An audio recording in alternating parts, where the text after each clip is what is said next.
Kas yra gramatika? Gramatika žodis pats turi 3 reikšmes. Pirmoji reikšmė – tai tam tikras kalbos posistemis. Antroji reikšmė – tai kalbotyros šaka, tirianti tą posistemį. Ir trečioji reikšmė – tai knyga, monografija, vadovėlis, instrukcija kokia nors ir panašiai. Antrasias 2 reikšmės suprasti nėra sudėtinga. Jos remiasi pirmąją, o pirmoji tam tikras kalbos posistemis ir yra pati sudėtingiausia. Visuotinėje lietuvių enciklopedijoje gramatika aiškinama taip. Reikšminių kalbos vienetų, žodžio formų ir žodžių junginių ir jų tarpusavio santykių sistema, kurioje kiekvieno elemento vaidmuo priklauso nuo jų ryšio vienas su kitu. Aišku, kad kalbos sistemos hierarchijoje tų vienetų esama daug ir įvairių. Pirminis ir pagrindinis vienetas yra garsas.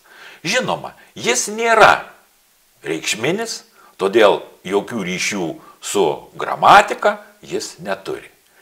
Tačiau garsai jungiasi į morfemas ir morfemos jau yra gramatikos tyrimo objektas, kadangi jos vienaip ar kitaip perduoda tam tikras kalbinės reikšmes. Tai šaknys, priesagos, priešdėliai, galūnės.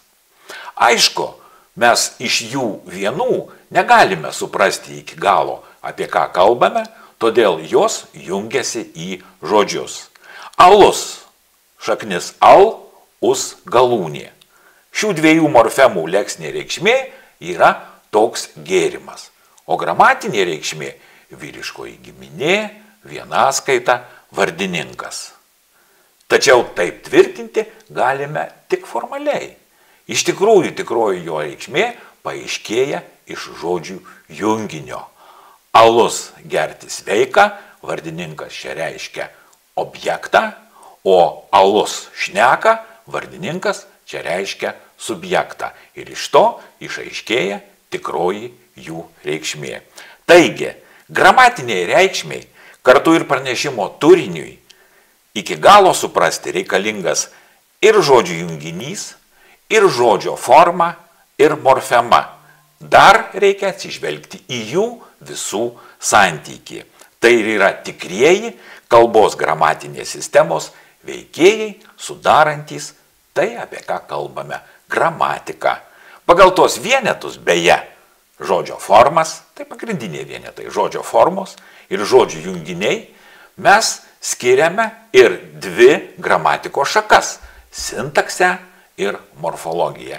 Tiesa, lietuvių kaip sintetinėje kalboje ta skirtis labai dažnai yra labai neaiški, išsiplovusi ir paslaptinga.